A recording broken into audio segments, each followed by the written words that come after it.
Vamos à leitura do texto, então.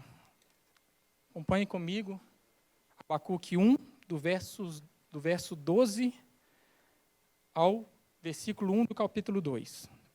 Diz assim a palavra do Senhor. A segunda queixa do profeta. Senhor, tu não és desde a eternidade? Meu Deus, meu santo, tu não morrerás. Senhor, tu designaste essa nação para executar juízo. Ó rocha, determinaste que ela aplicasse castigo. Teus olhos são tão puros que não suportam ver o mal. Não podes tolerar a maldade. Então, por que toleras os perversos? Por que ficas calado enquanto os ímpios devoram os que são mais justos do que eles?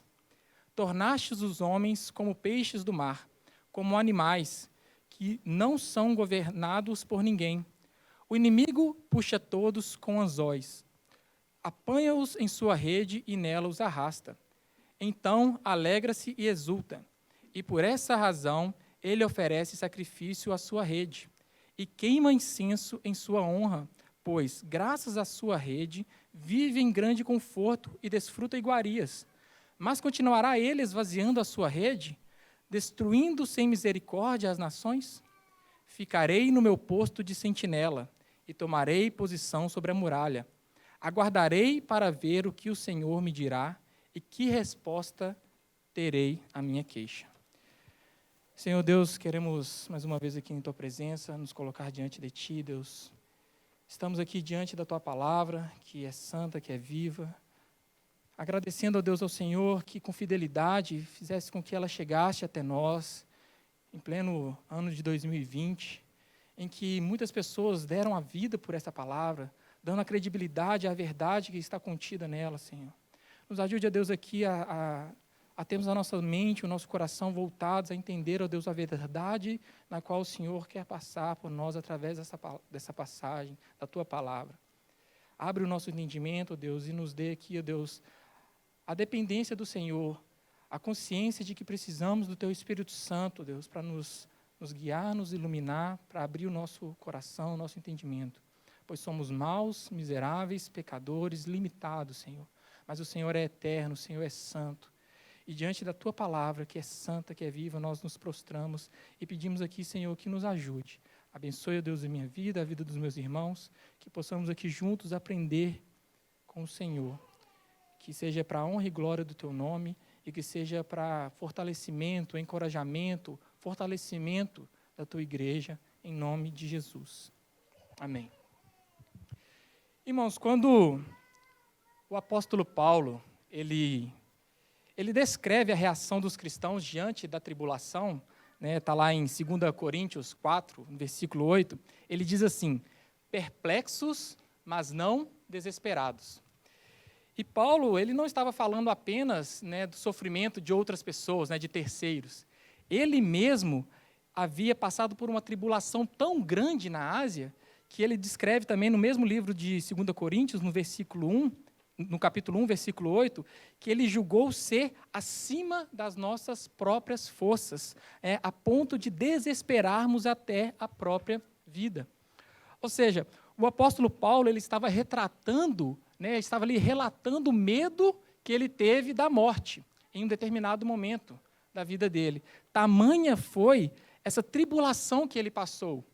Porém, pela graça, misericórdia de Deus, Deus dá a ele o livramento e o livra da morte. Porém, Paulo ele chega ali a um ponto de profunda perturbação, mas não a tal ponto de afundá-lo num terror irreversível. Por isso que ele faz esse trocadilho com as palavras no versículo que eu citei anterior. O crente, o cristão, ele pode ficar perplexo, mas não desesperado. Não desesperadamente perplexo. E esse nível de perplexidade, que não é desesperador, é algo comum na vida do cristão. É algo comum na vida do crente atribulado. O sofrimento, irmãos, na verdade, nunca é a forma que nós esperamos receber de Deus. Não é o tratamento que nós esperamos receber de Deus. O sofrimento, ele sempre nos pega de surpresa. E muitas vezes nós somos nós já temos a resposta das nossas orações, né, já prontas em nossos corações. Nós já oramos, mas já esperamos, aguardamos que aquela resposta que vem de Deus já está ali pronta no nosso coração. E muitas vezes nós nos frustramos ao receber de Deus a resposta, porque ela muitas vezes vai totalmente contra aquilo que a gente esperava. Né? Nós pedimos a Deus que nos ajude a tornarmos mais maduros, mais santos, mais firmes na fé. E a resposta de Deus, né, a receita divina para isso, é ainda mais sofrimento. É isso que Tiago diz lá na sua carta, né? Meus irmãos, tá bom? Acho que deu uma falha. Considerem muito. Tiago diz assim, né? Meus irmãos, considerem motivo de grande alegria o fato de passarem por diversas provações, pois vocês sabem que a prova da sua fé produz perseverança. E a perseverança deve ter ação completa, a fim de que vocês sejam maduros e íntegros, e não lhes falte coisa alguma. Né? Tiago, capítulo 1, versículos 2 ao 4. E isso, irmãos, essa maneira de Deus nos tratar, a maneira de Deus agir, muitas vezes nos deixa perplexos, muitas vezes nos deixa sem entender, né? E a gente fica perturbado. E por mais, irmãos, que nós estejamos preparados para passar por algum tipo de sofrimento, por mais que nós estejamos preparados para sofrer, ainda assim, ao vermos a prosperidade na vida dos ímpios, isso nos incomoda. Porque muitas vezes isso vai contra o nosso senso de justiça. E é, no mínimo, muito estranho a gente pensar que Deus pode usar o ímpio, usar o perverso, para poder cumprir os seus propósitos, para poder corrigir o seu povo. E diante, então, dessa justiça aparentemente invertida, é que muitos ficam perplexos, que muitos ficam profundamente sem entender, desorientados quanto a esse agir de Deus. E é exatamente nesse ponto em que se encontra o profeta Abacuque. Se, por um lado, Abacuque ele estava triste com a deplorável situação em que se encontrava a nação de Judá, em que se encontrava o seu povo, né, porque, como nós vimos, né, nas mensagens anteriores, Abacuque ele questiona a Deus pelo fato de Deus estar permitindo que ele veja toda a maldade, toda a injustiça, toda a opressão do rico sobre o pobre, toda a maldade que havia no meio de Judá. E o que deixava Abacuque ainda mais perplexo é o fato de Deus não estar fazendo nada. O fato de, aparentemente, Deus estar calado diante disso tudo. E Abacuque, então, ele começa a clamar, né? Deus, até quando? Até quando o Senhor permitirá isso? E quando Deus, então, resolve responder a Abacuque, né, ele diz, estou trazendo os babilônios. E isso, com certeza, não era a resposta que Abacuque esperava. Isso deixa Abacuque ainda mais perplexo. Porque, de certo, ele esperava que Deus viesse com um grande avivamento, que Deus fizesse uma grande reforma espiritual no meio do povo, como já tinha feito anteriormente no reinado do rei Josias. Porém, irmãos, todavia, né, o juízo em si não é o que espanta Abacuque. O juízo em si não é o que o deixa perplexo, chocado, porque, de certa forma, era isso que ele pedia a Deus. Ele pedia que Deus resolvesse o problema do mal, que Deus combatesse a impunidade no meio do seu povo. Porém, agora o que choca Abacuque é a maneira, a forma pela qual Deus resolve julgar o povo. É a maneira que Deus resolve tratar Judá, escolhendo os babilônios como o chicote da sua ira, como a vara da correção para o seu povo. Né? Parecia que para Abacuque, então, a cura, o antídoto de Deus, era pior do que o problema. E isso deixa Abacuque completamente sem resposta, ali, sem entender, totalmente perplexo. E ele entra, então, nessa grande crise teológica, que, com certeza, não é apenas a crise de Abacuque. Todos nós passamos por essa crise teológica. Todos nós, em certo momento, nos perguntamos, né, o porquê do mal, o porquê do sofrimento, o porquê da injustiça, o porquê da opressão. Essa é uma crise que todos nós passamos por ela. E isso, na teologia, tem o nome de teodiceia, que é justamente o estudo para tentar o estudo do mal, né, para tentar entender e conciliar o ser de Deus com o problema do mal. Como entender isso? Como conciliar um Deus que é justo no mundo que não nos parece justo? E como eu falei, irmãos, isso é uma questão muito complexa, e não espere que eu venha lhes dar a resposta final para isso. Né? O que eu tenho aqui como objetivo, a minha intenção nessa manhã, é fazer com que os irmãos pensem que mesmo quando o nosso raciocínio lógico e teológico não nos ajuda a resolver esse problema, mesmo quando isso não nos acalma, o que nós devemos fazer é sujeitar o problema a Deus em fé. A fé é o triunfo sobre o mal. E é justamente essa a resposta que Deus dá a Abacuque, no capítulo 2, versículo 4, que o justo viverá pela fé. E se assim Deus permitir, essa será o tema da próxima mensagem. Mas por hora vamos nos focar aqui no texto que nós acabamos de ler. Se os irmãos perceberam, o texto que nós acabamos de ler fala sobre 3 grandes verdades. A primeira verdade fala sobre a grandeza e a majestade de Deus, né, dos versos 12 e 13. A segunda verdade fala sobre a fragilidade do povo de Judá, os versos 14 e 15. E a terceira verdade fala sobre a arrogância, a petulância do inimigo, né? A petulância dos babilônios, dos caldeus, que está aí nos versos 16 e 17. E é interessante, irmãos, que por toda a Bíblia, quando a gente pensa em Babilônia, ela deixa de se tornar apenas um local físico, né? Apenas um ponto geográfico. Babilônia passa a se tornar um símbolo de opressão, um símbolo de violência. É como quando hoje, né, nós falamos Bombril, Maisena, Toddy, nós já associamos a marca, o produto à marca. Nós já associamos, então, violência à Babilônia. Babilônia, na verdade, ela fez do seu estilo de vida a violência.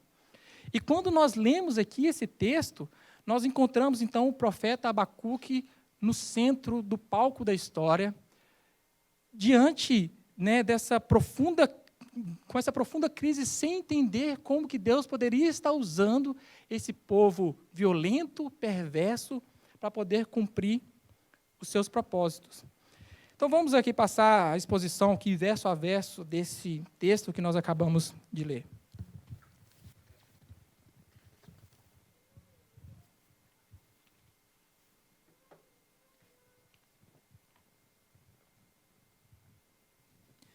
Abacuque, então, ele começa essa sua segunda queixa, seu segundo questionamento, mas primeiro refletindo na grandeza de Deus, no ser de Deus. Ele passa a refletir em quem Deus é, na aliança que Deus tem com o seu povo.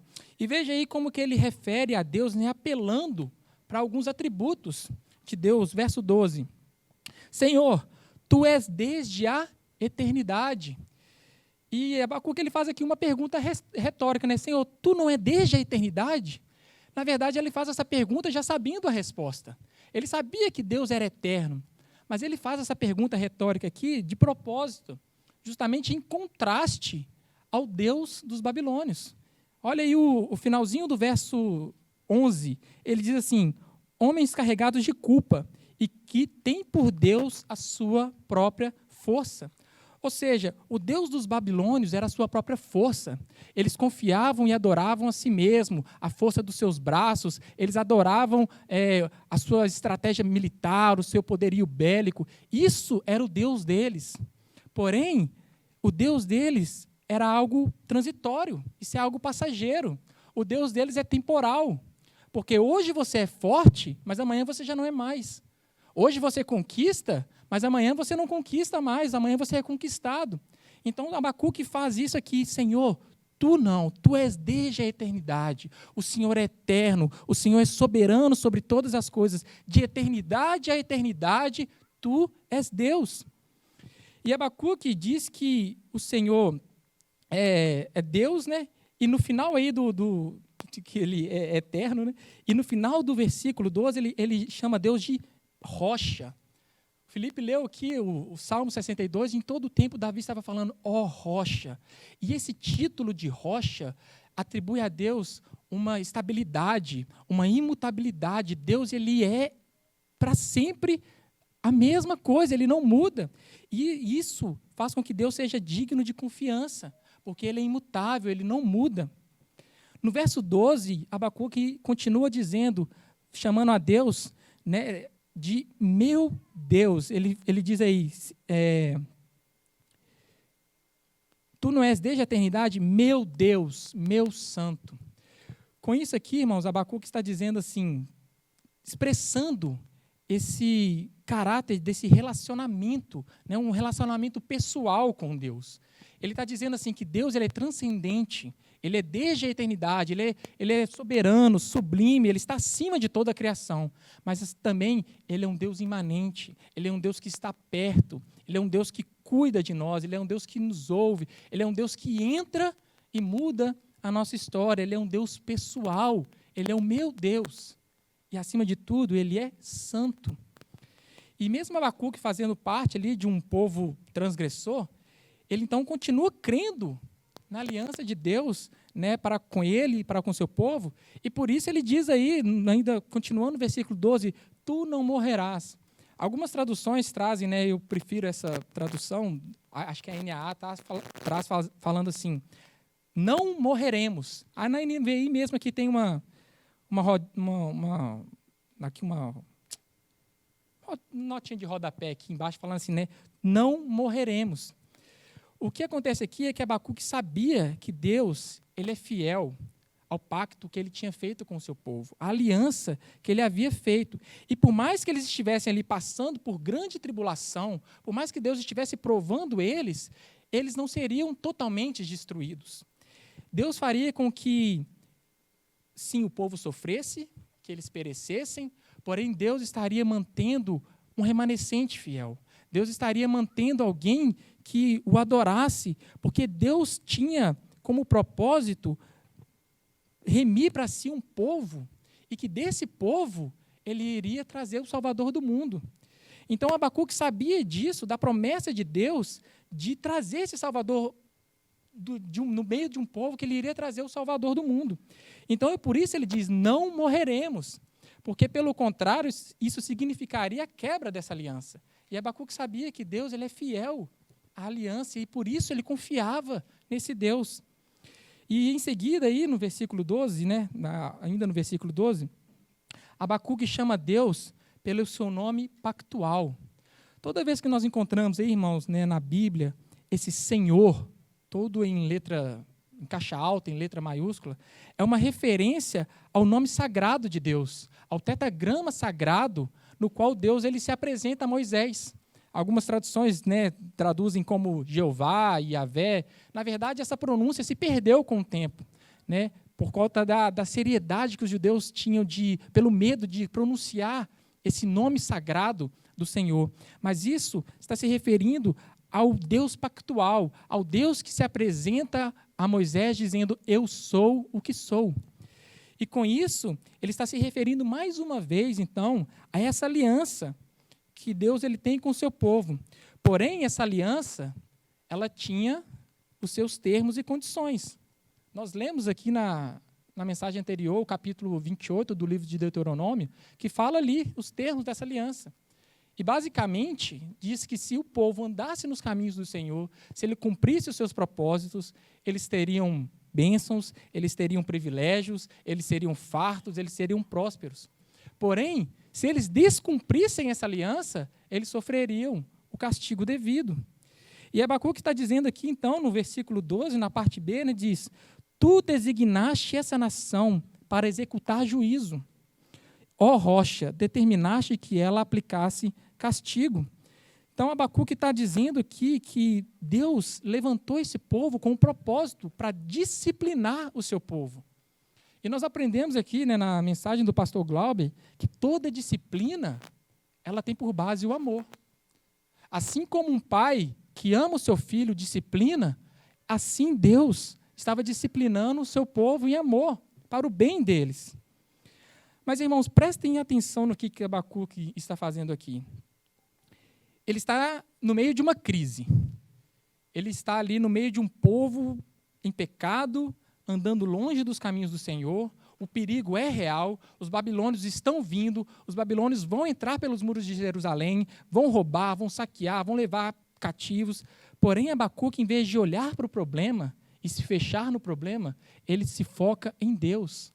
Ele se foca no ser de Deus. Ele medita, né, em quem é Deus, nos seus atributos, que Ele é santo, que Ele é eterno, que Ele é rocha, Ele é imutável e que, acima de tudo, Ele tem uma aliança com o seu povo. Isso é uma lição muito preciosa que nós podemos tirar daqui.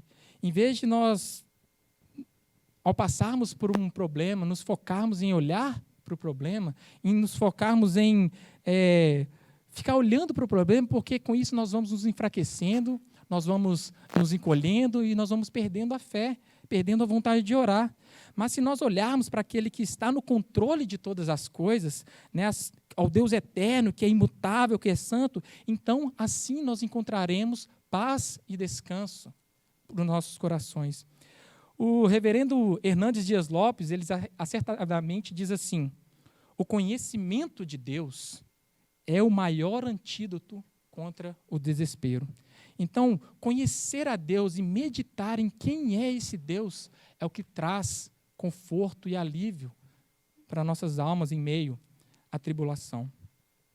Porém, agora, irmãos, depois, né, de ter meditado e refletido sobre a pessoa de Deus, o seu caráter santo, esse Deus que tem uma aliança com o seu povo, agora Abacuque ele tem um problema. Porque ele não consegue entender, então, como esse Deus justo, santo e bom, ele poderia estar usando o ímpio, o perverso, para poder disciplinar o seu povo. Abacuque ele pergunta assim: Deus, como o Senhor pode fazer isso? Usar um povo violento, um povo mau, para disciplinar aqueles que são mais justos do que eles? Olha aí o verso 13. Ele diz assim: por que ficas calado enquanto os ímpios devoram os que são mais justos do que eles? Abacuque, então, não consegue entender, porque, por mais que a maldade e a injustiça estivesse ali no meio do povo de Judá, ainda assim havia ali homens justos, ainda assim havia ali homens tementes ao Senhor. Então, Abacuque não consegue entender como que ele estaria usando uma nação mais perversa para poder punir aqueles que são mais justos do que eles. E Abacuque, irmãos, ele tinha plena consciência do caráter santo de Deus. Ele acabara de dizer isso no verso 12. E aqui, então, Abacuque ele diz assim, né? Senhor, os seus olhos são tão puros, por que suportam ver o mal? Que não suportam ver o mal, não podes tolerar a maldade. E Abacuque ele está dizendo que, Senhor, o Senhor é tão santo, por que toleras o mal? Por que não acaba com isso de uma vez? Por que o Senhor não dá um fim, um basta, no meio dos perversos? E Abacuque, irmãos, ele faz uma oração, um questionamento sincero diante de Deus. Ele leva a Deus, né, e coloca diante dele toda a sua angústia. Ele abre o seu coração, ele rasga o seu coração diante de Deus. Abacuque, ele não rumina a sua dor, o seu questionamento, a sua dúvida em silêncio. Antes, ele chega diante de Deus em oração e coloca essa oração sincera, abre o seu coração diante de Deus. E é como diz o pastor e professor Jonas Madureira, né, que devemos restaurar as orações de lamentações, aquelas orações sujas, pesadas, sofridas, porque muitas vezes nós nos achegamos diante de Deus já com aquelas orações prontinhas, bonitinhas, já com aquelas palavras sempre repetitivas. Mas Deus ele nos dá a oportunidade de chegarmos para Ele e abrirmos os nossos corações, de rasgarmos os nossos corações e colocar para fora toda dor, todo questionamento, toda dúvida. E Abacuque estava fazendo isso, irmãos. E ele faz essa oração sincera porque ele não consegue conciliar aquele conhecimento que ele tinha de Deus com a ação de Deus, com aquilo que ele estava fazendo agora. Existe um pensamento na filosofia antiga, né, de um filósofo grego chamado Epicuro, que ele diz assim: ou Deus ele não é bom, ou ele não é todo-poderoso. Porque se existe um Deus e existe o mal, de duas uma. Ou Deus ele tolera o mal, e assim ele já não é bom, porque como pode um Deus bom tolerar o mal? E assim ele já não é de todo bom. Ou então Deus ele não combate o mal, porque ele não tem poder para isso. E assim, ele já não é todo-poderoso.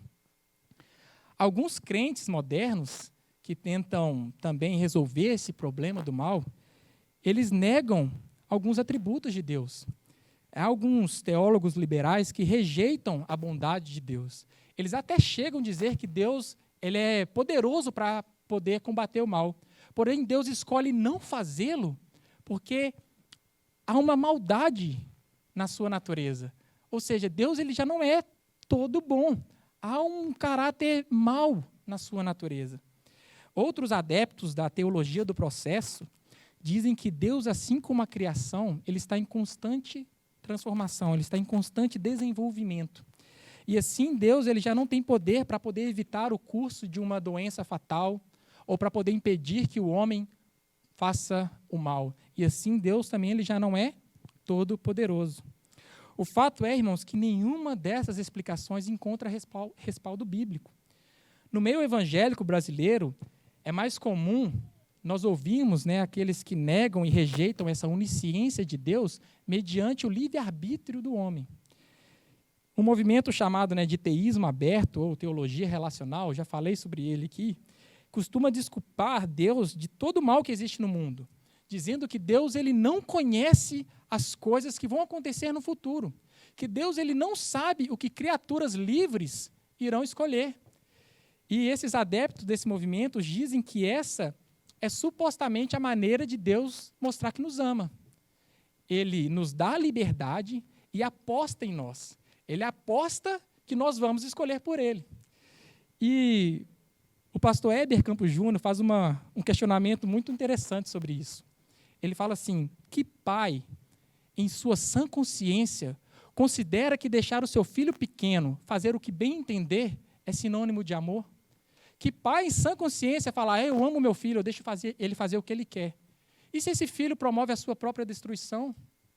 Será que esse pai, ou Deus aqui representado na figura desse pai, continuará sendo chamado de sábio com tal resultado? Será que ele continuará falando que agiu em amor? Certamente que não, irmãos. Por mais que a ideia de Deus ter alguma participação na existência do mal pareça complexa e confusa, negar um desses atributos de Deus não resolve o problema. Pelo contrário, gera ainda mais confusão, porque o futuro ele é incerto. O futuro está aberto e Deus não consegue fazer nada sobre ele. E isso, irmãos, torna Deus fraco, limitado e, acima de tudo, perverso, cruel, porque ele faz com que as coisas aconteçam, com que o mal aconteça, sem que ele tenha nenhum propósito nisso, sem que isso alcance nenhum propósito redentor. Ricardo Godin, um teólogo adepto desse movimento progressista, se referindo ao tsunami que atingiu o sudeste da África em 2004, aquele tsunami horrível, ele escreveu assim, não aceito que Deus, para alcançar o seu propósito, produza um sofrimento brutal em tanta gente miserável que não pediu para nascer na beira de uma praia paupérrima. Ed Renekiewicz, que é outro desses teólogos adeptos da teologia relacional, também, na tentativa de justificar o mal, ele usa a mesma perspectiva de liberdade. E ele diz assim, entre a onipotência e a bondade de Deus, existe a liberdade do homem e o compromisso de Deus em respeitar essa liberdade. Isso ajuda a entender por que existe tanto sofrimento no mundo. O mal não procede de Deus e não é promovido ou determinado por Deus. O mal é consequência inevitável da liberdade humana, que teima em dar as costas para Deus e fazer o mundo acontecer à sua própria maneira. Irmãos, por mais que isso possa parecer fazer algum sentido, isso certamente não convenceria Abacuque. Abacuque tinha acabado de ouvir do próprio Deus, eu estou trazendo os babilônios. Sou eu que estou suscitando os babilônios para executar juízo. O que esses homens, como Godin e Ed Renekiewicz, não levam em consideração são os duros textos da Bíblia que não tiram Deus de cena quando o assunto é a destruição dos homens. Por exemplo, Romanos 9, que diz que Deus fez vasos de honra e vasos de desonra para o dia da destruição. Provérbios 16:4 diz: o Senhor faz tudo com um propósito, até os ímpios para o dia do castigo. E em nenhum momento, irmãos, Deus ele se esquiva da sua participação com o que iria acontecer em Judá. Diz aí que a Babilônia haveria, sim, de destruir a nação, matar, roubar, levar prisioneiro os jovens, mas em nenhum momento Deus ele diz assim: eu não tenho nada a ver com isso. Pelo contrário, de alguma forma, Deus tinha a sua mão naquilo. Mas, como eu falei, para poder disciplinar o seu povo. O mal em si, ele não é um bem. Né? O mal ele não é um bem na sua essência. Porém, ele pode ser usado para bons propósitos. Como, por exemplo, né, para juízo para os ímpios, como disciplina, fortalecimento, dependência de Deus e também compadecimento pelos que sofrem. O que nós temos que entender, irmãos, é que todas as coisas cooperam para o bem daqueles que amam a Deus. Todas as coisas, o mal inclusive. Deus ele utiliza até do sofrimento, até do mal, para poder cumprir os seus propósitos redentores. E Abacuque, né, continua a sua lamentação, agora incomodado pelo fato de Deus ter tornado as nações, inclusive Judá, indefesas, né, e vulneráveis à Babilônia, como um peixe para com o pescador. Olha aí os versos 14 e 15. Tornaste os homens como peixes do mar, como animais, os que não são governados por ninguém. O que Abacuque está dizendo aqui é que esse poderio, essa eficácia da máquina militar dos babilônios, ela é comparada aqui com um equipamento de pesca, como que um pescador que puxa o peixe sem nenhuma dificuldade. Ele lança a sua rede e puxa a sua rede de pesca, tendo total domínio sobre aquilo que ele está fazendo. E o versículo 15, ele diz aí, né, o inimigo, Nabucodonosor, aqui o inimigo que ele está se referindo é Nabucodonosor, o rei da Babilônia, puxa todos com anzóis, apanha-os em sua rede e nela os arrasta. Então alegra-se e exulta. Como eu falei, né, aqui está mostrando essa eficácia, o poderio da máquina militar dos babilônios, né? Eles mostrando que Judá e as outras nações eles não tinham nenhum poder de reação contra esse exército poderosíssimo. E então, no versículo 16, Abacuque conclui dizendo assim: por essa razão, ele oferece sacrifício à sua rede e queima incenso em sua honra, pois graças à sua rede vive em grande conforto e desfruta iguarias. O argumento de Abacuque aqui é o seguinte, irmãos.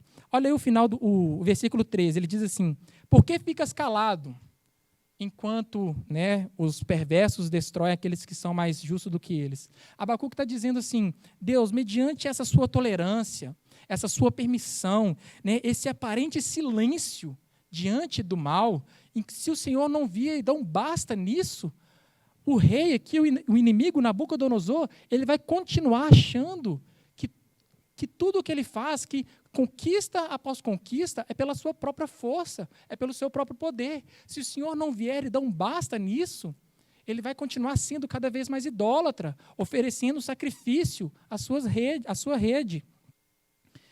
E Abacuque, então, né, termina a sua oração no versículo 17, como que dizendo, né, ao Senhor, mais uma vez, até quando?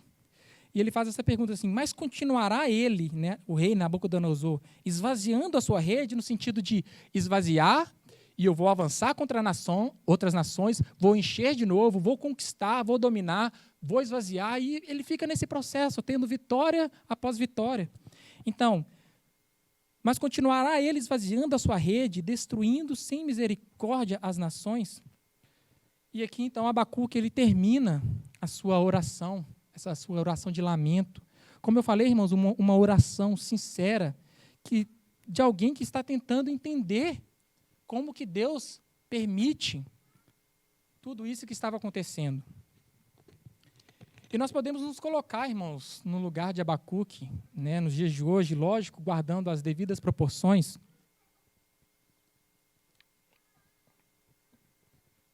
Podemos perguntar, Senhor, até quando?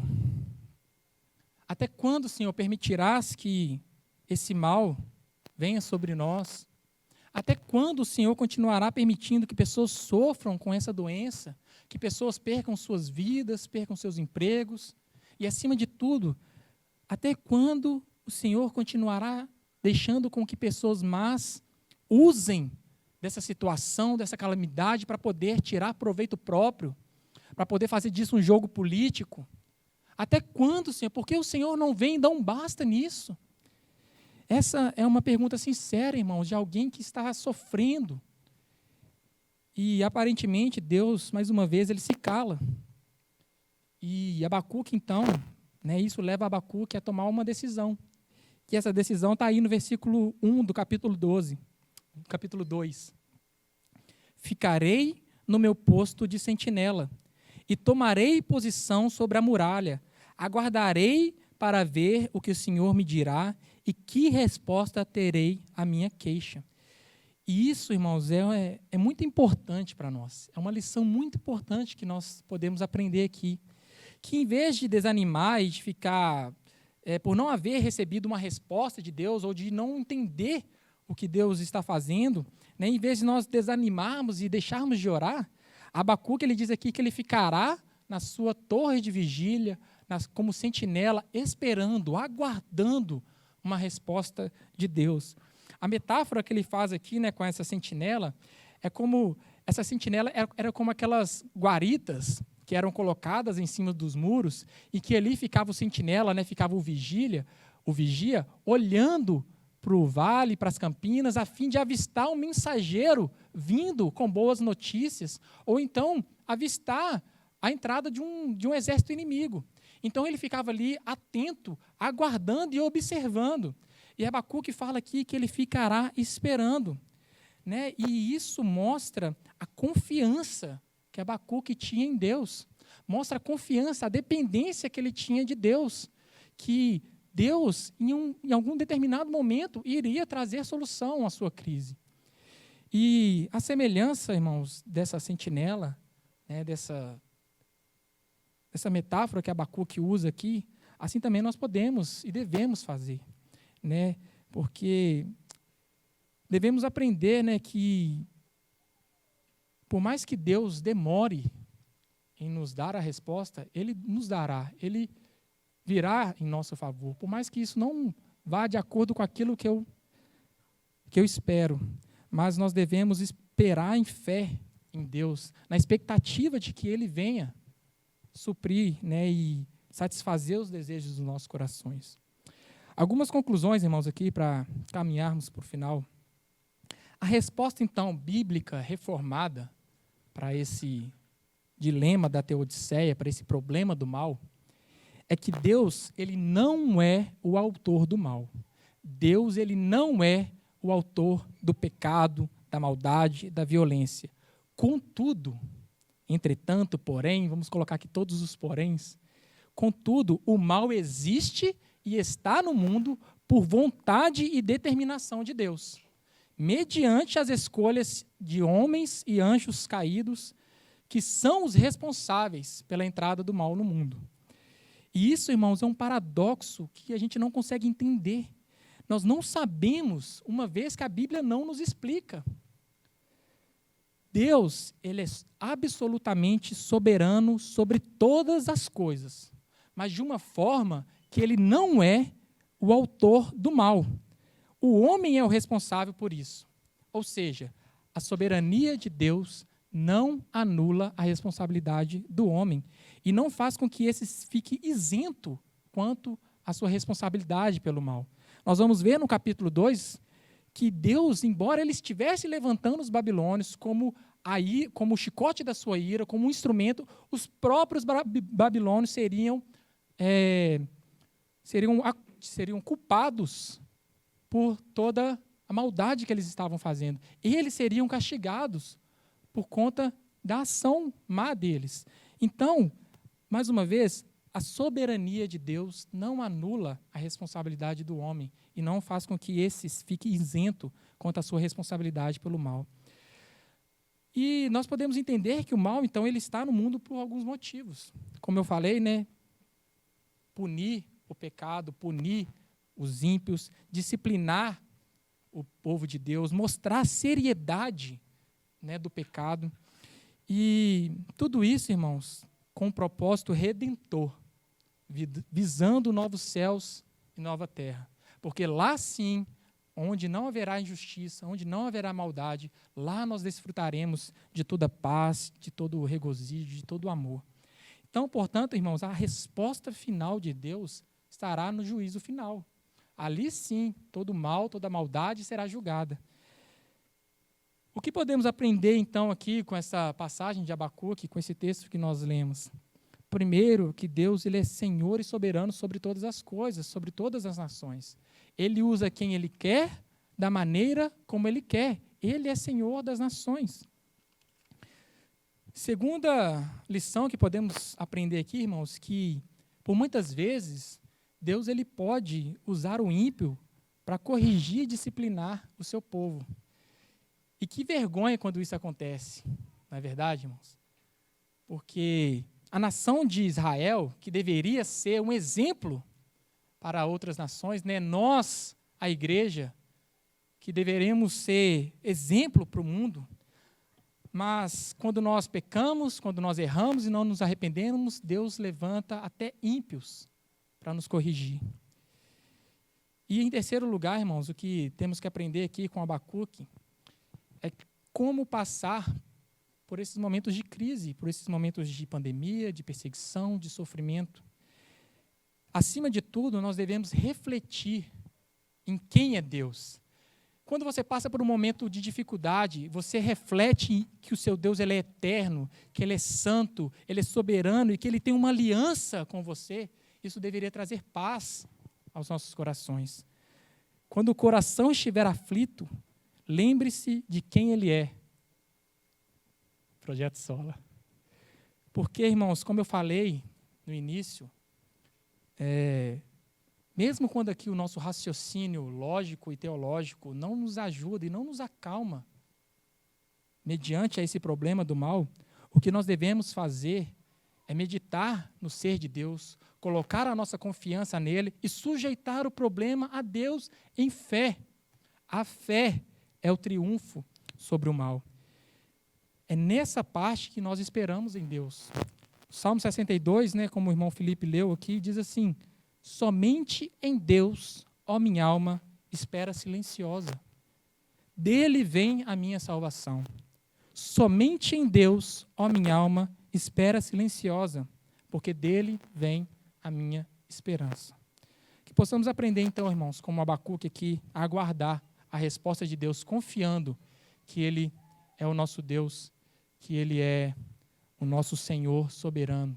Que isso venha trazer conforto e consolo para os nossos corações ao passarmos por momentos de dificuldade. Queria convidar a igreja a se colocar de pé. Vamos orar.